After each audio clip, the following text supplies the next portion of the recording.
What's up, Godzilla fans? Samson West here again, and I'm bringing you a Godzilla figure review. So, this is my final review on my G-Fest update figures. So, let's go ahead and get started and show you what I got next. I got the Marmit Para Babies Mothra Larva. So, alright, let's go ahead and get started on... Well, I'll go ahead and get started on a little bit of history behind these twin things here. So, Mothra vs. Godzilla, 1964. A hurricane washed the cocoon of these two little caterpillars up on into the Bay of Japan. And the locals were gracious enough to go and get the damn thing and bring it ashore.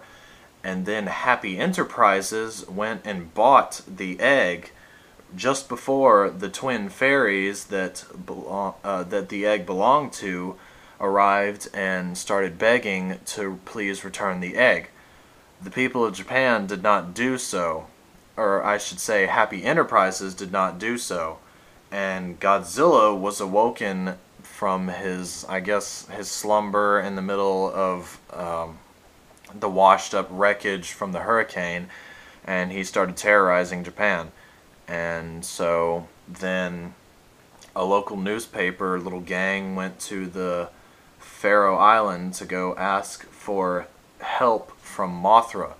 So they did so, and the fairies, they were reluctant to give up their god, but they did so, and Mothra came to save the day to try and destroy Godzilla. She was killed herself by Godzilla, and that wasn't over though. The egg did hatch, and these two little caterpillars were born. So they fought Godzilla, and they won, and that's the end of Mothra vs. Godzilla. But one of them came back in Ghidorah the three-headed monster. One of them had died, if you listen closely, during that little TV show segment where the twin fairies came and the boys, the two little cute boys, talked to the fairies. They said that one of them ended up dying, so there was only one Mothra Larva left. So it helped to save the day when Ghidorah the three-headed monster came to destroy the world.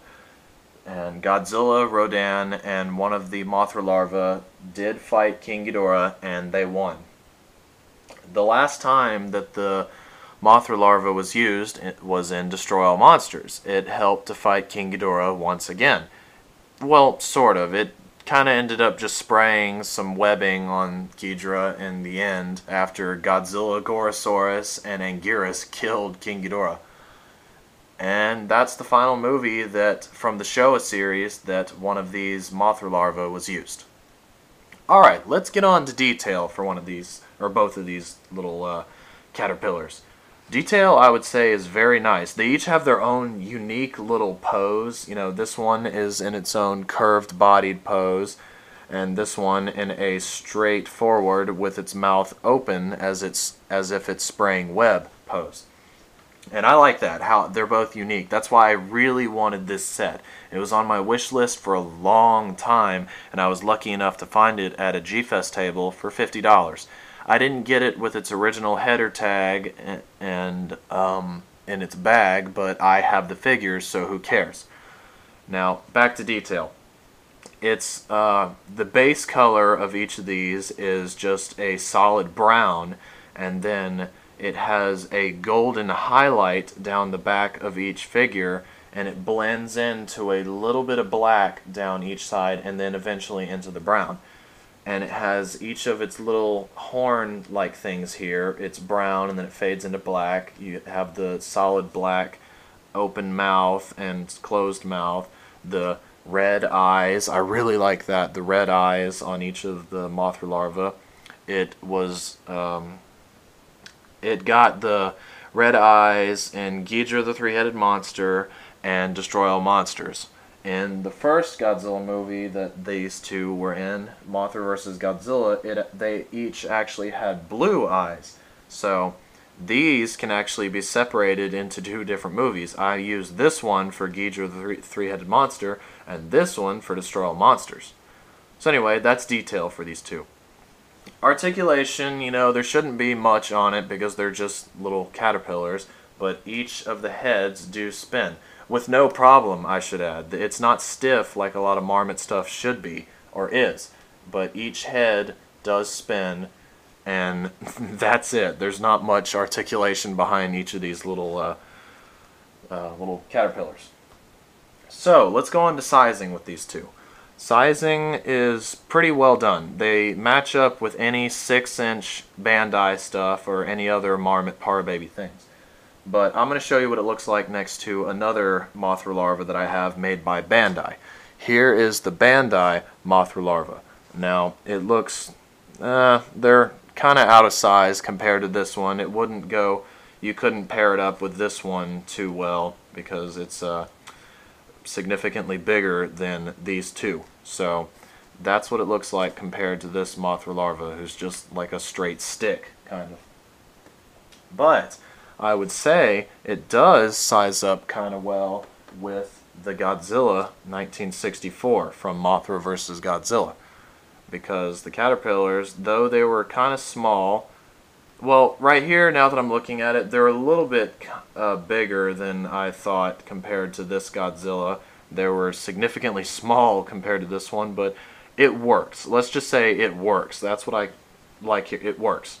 But what it does size up kind of perfectly, I'm going to move this one out of the way, it sizes up perfectly with this. I have a CCP Godzilla versus Mothra Larva. You have the Mothra Larva on the tail and Godzilla freaking out, and this one can be just over here off to the side spraying web as these two are duking it out. Let's see if I can get him to stand up. There we go. So this does size up pretty well. I like that a lot.